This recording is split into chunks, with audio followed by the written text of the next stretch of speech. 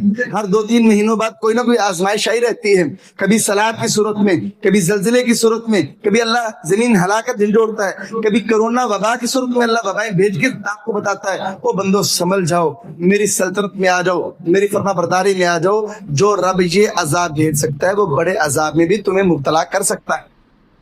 اس لیے محترم بھائیو, یہ سیلاب, اس سے میں ہمارے لیے جو سب سے بڑا سبق ہے وہ یہ ہے کہ ہم اللہ کی طرف پلٹ آئیں. اگر نہ موت کا کیا پتا ہے, ہم بھی سوئے ہوئے ہوں اور اچانک پانی آ جائے اور آنکھیں کھولنے کے بھی موقع نہ ملے, کہ سوئے سوئے ہی ہم اگلے جہان میں رخصت ہو جائیں. کیا پتا اپنے گھروں کے اندر ہم خوش گپیوں میں مشغول ہوں اور ایک پتھر آپ ہمارے گھر پہ لگے اور ہم زمین میں دھنس جائیں. کیا پتا کہ ہم بیٹھے ہوئے ہوں, اچانک موت کا فرشتہ آ جائے اور ہماری روح وہ ہمارے جسم سے پرواز کر جائے. زندگی کا کیا پتا ہے؟ جب اللہ تمہیں بار بار جھنجھوڑ رہا ہے نا, عقل کا تقاضا یہ ہے اللہ کی طرف پلٹ آئیں اور اللہ تعالیٰ سے سچی اور پکی توبہ کر لیں. جب بندہ اللہ تعالیٰ سے توبہ کرتا ہے, اللہ نے قرآن میں وعدہ کیا ہے وَمَا كَانَ اللَّهُ مُعَذِّبَهُمْ وَهُمْ يَسْتَغْفِرُونَ, اللہ ایسا نہیں ہے کہ انہیں عذاب دے اور وہ بخشش بھی طلب کرتے ہوں. جب بندہ بخشش طلب کرتا ہے نا, پھر اللہ عذاب نہیں دیتا. حضرت فضالہ بن عبید کہتے ہیں نبی کریم نے فرمایا العبد آمن من عذاب اللہ ما استغفر اللہ. جب تک بندہ اللہ سے بخشش طلب کرتا رہتا ہے نا, معافی کرتا رہتا ہے, اللہ سے تعلق بنائے رکھتا ہے, اللہ تعالیٰ بندے کو عذاب میں مبتلا نہیں کرتی. اور جس وقت بندہ اللہ سے تعلق توڑ دیتا ہے, دور ہو جاتا ہے, پھر اللہ تعالیٰ بندے کو عذاب میں مبتلا کرتے ہیں. اس لیے اللہ سے تعلق کو جوڑو. کیا آپ نے قوم یونس کا قصہ نہیں پڑھا؟ جناب یونس علیہ السلام نے اپنی قوم کے بارے میں بد دعا کی, عذاب کی درخواست کی, اور ہوتا یہ تھا, اصول یہ تھا کہ جب نبی اللہ سے بد دعا کرتا نا کسی قوم کے بارے میں, تو اس کے لیے لازم ہوتا تھا کہ وہ بستی اس وقت تک نہ چھوڑے جب تک کہ اللہ کا حکم نہ آ جائے. لیکن نبی یونس غصے میں تھے, دعا کر کے بستی کو چھوڑ گئے اللہ کی اجازت کے بغیر. اب دعا تو قبول ہو گئی, بستی والوں کے خلاف عذاب آئے گا. لیکن بستی والوں نے جب بد دعا سنے گا کہ نبی یونس بد دعا کر گیا ہے, دیکھو جب بندہ اللہ سے تعلق جوڑ لے تو فیصلہ کن عذاب بھی ٹل جایا کرتے ہیں. تو اللہ سورہ یونس کے اندر فرماتا ہے کہ کوئی بستی یونس کی قوم کی طرح کیوں نہ ہوئی, لما آمنوا کشفنا عنہم عذاب الخزی فی الحیات الدنیا. جب انہوں نے ایمان لے آئے, اللہ سے اپنے گناہوں کی توبہ کر لی, اللہ نے رسوا کن عذاب دنیا کی زندگی میں ان سے ہٹا لیا اور ان کو ایک مدت تک کے لیے فائدے کا سامان بھی دیے. تو جب بندہ توبہ کرتا ہے تو گناہ گار جتنا بھی ہو, اگرچہ اس پر عذاب بھی آنے والا ہو, اللہ عذابوں کو بھی ٹال دیا کرتا ہے. لیکن شرط یہ ہے اللہ کی طرف پلٹو, اللہ سے توبہ کرو. اور جب بندہ توبہ کرتا ہے, جناب یونس کا قصہ ذرا پڑھے نا, کیا جناب یونس سے بھی بڑی مصیبت میں کوئی بندہ گرفتار ہوگا؟ وہ کشتی پہ سوار ہوئے ہیں اور انہیں پھر قرآن اندازی کے نتیجے میں سمندر میں چھلانگ لگانی پڑی. مچھلی نے کھا لیا ہے, ظاہر بات ہے بہت بڑی مچھلی ہوگی, اور بڑی مچھلیاں سمندر کی سطح میں نہیں ہوتی, اوپر والی سطح میں ان کا مسکن نیچے ہوتا ہے. وہ ظاہر بات ہے کہ انہیں نگل کر نیچے گئی ہوگی. وہ اندھیروں کے اندر کئی اندھیروں میں تھے. کیا جناب یونس سے بھی زیادہ کوئی مصیبت میں مبتلا شخص ہوگا؟ لیکن جناب یونس نے وہاں بھی اللہ کی طرف پلٹے ہیں, رجوع کیا ہے, لا الہ الا انت سبحانک انی کنت من الظالمین. اللہ تو پاک ہے, میں ظالم ہوں, مجھ سے غلطی ہوئی ہے, گناہ میرا ہے کہ تیری اجازت کے بغیر بستے سے نکل آیا تھا. اللہ میں گناہ گار ہوں, تو پاک ذات ہے. فاستجبنا له وکشفنا عنه, ہم نے نبی یونس کی دعا قبول کر لی اور اس سے غم کو ہٹا دیا. اللہ کہتا ہے وکذالک ننجی المؤمنین, ہم اپنے مومن بندوں کو اس طرح ہی نجات دیتے ہیں کہ جب مایوس کن حالات ہو, سمندر کے اندر ہو, صرف سمندر میں نہیں ہو, سمندر میں مچھلی کے اندر, مچھلی کے پیٹ کے اندر ہو. اب ذرا تصور کرو, کیا عقل کہتی ہے کہ آپ یہاں سے بچ پاؤ گے؟ ایک سمندر ہے اور آپ کے علم میں ہونا چاہیے کہ جب سمندر کی جو نچلی سطح ہے نا, کوئی 100-150 فٹ سے آپ زیادہ نیچے جائیں تو پانی دباؤ رکھتا ہے, اور جب تھوڑا سے زیادہ نیچے جائیں پانی کے دباؤ سے چیزیں کچل بھی جاتی ہیں. اور جو بہت 1000-2000 فٹ سے زیادہ نیچے جائیں, یہ آپ کا جسم وہاں پہ ثابت نہیں رہ سکتا. پانی کا دباؤ اس قدر شدت والا ہوتا ہے, یہ جسم وہاں پہ سارا ختم ہو جائے. اب نبی یونس کی حالت یہ ہے کہ مچھلی کے پیٹ میں ہے اور سمندر کی تہ میں ہے، اللہ سے دعا کرتے ہیں لیکن اللہ سے توبہ کرتے ہیں۔ نبی یونس کو یقین ہے کہ جب میں اللہ سے توبہ کروں گا، اللہ سے دعا کروں گا، اللہ سے تعلق بناؤں گا، اللہ ضرور مجھے نجات دے گا۔ اس لیے محترم بھائیوں، یہ جو ہلکی رسی اللہ نے ہمیں جھلک دکھائی ہے نا، سوات کے اندر، بونیر کے اندر، سوابی کے اندر، مینگورا کے اندر، یہ ہمارے سنبھلنے کے لیے ہے۔ اور میں سمجھتا ہوں کہ شاید کہ اللہ تعالیٰ کی طرف سے ہم پر بہت بڑی مہربانی ہے کہ اللہ تعالیٰ نے ڈائریکٹ ہم پہ عذاب نہیں بھیجا۔ اللہ تعالیٰ نے ہمیں ایک جھلکی دکھا کے ہمیں سنبھلنے کا موقع دیا ہے۔ اللہ چاہتا جس طرح کے ہمارے گناہ ہیں، اللہ ڈائریکٹ عذاب بھیجنے پہ قادر ہے اور برحق تھا، لیکن اللہ مہربان ذات ہے، اللہ تعالیٰ نے صرف ایک جھلک دکھا دی کہ تم لوگ سنبھل جاؤ۔ اور یہاں پہ کچھ لوگ عجیب سی باتیں کرتے ہیں، اس سوات کے اندر چونکہ وہاں پہ ہوٹل ہے، وہاں پہ یہ ہوتا ہے، یہ ہوتا ہے، گناہ بہت زیادہ ہوتے ہیں، اس لیے وہاں پہ اللہ نے عذاب بھیجا، اور پنجاب شاید محفوظ ہے۔ ایسی باتیں نہیں کرنی چاہیے۔ ایک امام تھے، وہ کہا کرتے تھے کہ اگر گناہوں کی بدبو ہوتی نا تو شاید میرے پاس کوئی بندہ نہ بیٹھ سکتا۔ اگر آپ کے گناہوں میں اللہ نے پردہ رکھا ہے، اس کا مطلب یہ نہیں کہ آپ دودھ کے دھلے ہو۔ گناہ ہمارے بھی بڑے ہیں، صرف ان کے گناہ نہیں ہیں، ہمارے بھی بڑے ہیں۔ یہ تو اللہ کی رحمت ہے کہ اللہ نے ہمیں اپنے عذاب سے محفوظ رکھا ہے، اور اس پر اللہ کا شکریہ ادا کرنا چاہیے ہمیں اللہ کا، اور آئندہ کی زندگی اللہ کی فرما برداری میں گزارنی چاہیے۔ اور یہاں پر ایک بات اور بھی سمجھو، یہ جو عذاب آتا ہے نا اللہ کا، ایک تو وجہ یہ ہوتی ہے کہ بندے اللہ سے توبہ نہیں کرتے، اس وجہ سے آتا ہے۔ دوسری وجہ یہ ہوتی ہے کہ بندے اسلام کے مطابق زندگی گزارنا چھوڑ کے اللہ نے جن کاموں سے منع کیا ہوتا ہے نا، ان کاموں کو کرنے لگ جاتے ہیں، حلال کو حرام سمجھ لیتے ہیں، تب اللہ عذاب دیتا ہے۔ وَلَوْ أَنَّ أَهْلَ الْقُرَىٰ آمَنُوا وَاتَّقَوْا لَفَتَحْنَا عَلَيْهِمْ بَرَكَاتٍ مِّنَ السَّمَاءِ وَالْأَرْضِ وَلَٰكِن كَذَّبُوا فَأَخَذْنَاهُم بِمَا كَانُوا يَكْسِبُونَ۔ اگر بستی والے ایمان لے آتے اور بچتے، جن کاموں سے ہم نے روکا ہے نا ان سے بچتے، تو ہم ان پر زمین اور آسمان کی برکتوں کے دروازے کھول دیتے، لیکن انہوں نے جھٹلایا، اس وجہ سے ہم نے ان کو پکڑ لیا عذاب میں۔ اب نبی کریم صلی اللہ علیہ وسلم کی بڑی واضح حدیث ہے، فی هذه الامة خص ومس وقذف، اس امت کے اندر ایک ایسا وقت آئے گا کہ جب امت کا آخری حصہ چل رہا ہوگا، اس وقت اللہ لوگوں کے چہرے بدل دے گا، ان کو زمین میں دھنسا دے گا، ان پر پتھروں کی بارش کرے گا اللہ تعالیٰ۔ اور صحابہ نے پوچھا متی ذالک یا رسول اللہ، اللہ کے رسول ایسا کب ہوگا؟ وما اذا ظہرت القینات والمعازف وشربت الخمور، جب گانے والیاں عام ہو جائیں گی، ناچنے والیاں، اور باجے عام ہو جائیں گے، شرابیں پی جائیں گی۔ اور دوسری حدیث کے اندر یہ لفظ ہے لَيَكُونَنَّ مِنْ أُمَّتِي أَقْوَامٌ يَسْتَحِلُّونَ الْحِرَّ وَالْحَرِيرَ وَالْخَمْرَ وَالْمَعَازِفَ، میری امت میں ایسے لوگ ضرور ہوں گے بد کردار، جو زنا کو بھی حلال کر لیں گے، شراب کو بھی حلال کر لیں گے، باجے گاجے کو بھی حرام کر لیں گے، ریشم کو بھی حرام کر لیں گے۔ اللہ ان کے چہرے بدل دے گا۔ اور ایک حدیث میں ہے کہ وہ ایک چٹان کے نیچے ہوں گی، چٹان ان پہ آ جائے گی، اللہ ان کو دھنسا دے گا۔ میں یہ سمجھتا ہوں کہ دھنسانے کی شاید یہ شکل بھی ہو کہ ایک بڑا سا پتھر آئے پانی سے بہتا ہوا اور اس کے نیچے تم دھنس جاؤ، کا یہ دھنسانا نہیں ہے؟ کیا پانی کے ذریعے سے آنے والے پتھر بڑے بڑے یہ پتھروں کی بارش نہیں ہے؟ کیا آپ کی آنکھوں نے یہ نظارے دیکھے تھے پہلے کہ ایک پانی کا ریلا آتا ہے لیکن اس ریلے میں پانی کم پتھر زیادہ نظر آتے ہیں، اور اس کے آگے جو عمارت آتی ہے، جو انسان آتا ہے، جو مشینری آتی ہے، جو پل آتا ہے، سب کچھ اڑا کے رکھ دیتا ہے۔ مجھے تو ایسا محسوس ہوتا ہے کہ شاید وہ جو اللہ کے رسول کی پیشین گوئی تھی نا کہ یہ قوم جب زنا اس میں عام ہو جائے گا، گانے والیاں عام ہو جائیں گی، یہ شرابیں پینے لگیں گے اور گانے کے آلات عام ہو جائیں گے، اس امت کے اندر اللہ چہروں کو بھی بدلے گا، انہیں زمین کے اندر دھنسائے گا بھی، ان پر پتھروں کی بارش بھی ہوگی۔ شاید کہ وہ پیشین گوئی کی ابتدائی صورتحال ہم اس کا نظارہ کر رہے ہیں۔ اس لیے محترم بھائیوں، ہم نے 14 اگست منایا تو یہی کام کر کے، باجے بجا کر، اور اس موقع پر، خوشی کے موقع پر شرابیں پی کے، گانے سن کے سنبھل جاؤ، وقت ہے، وگرنہ اللہ دھنسانے پر بھی قدرت رکھتا ہے، چہروں کو بدلنے پر بھی قدرت رکھتا ہے، پتھروں کی بارش پر بھی قدرت رکھتا ہے۔ اللہ نے الارم لگا دیا ہے، وقت ہے، سنبھل جائیں اور اللہ کی طرف پلٹ آئیں۔ اللہ تعالیٰ نے سچی اور سوچی توبہ کرنے کی توفیق عطا فرمائے۔ ہمارے یہ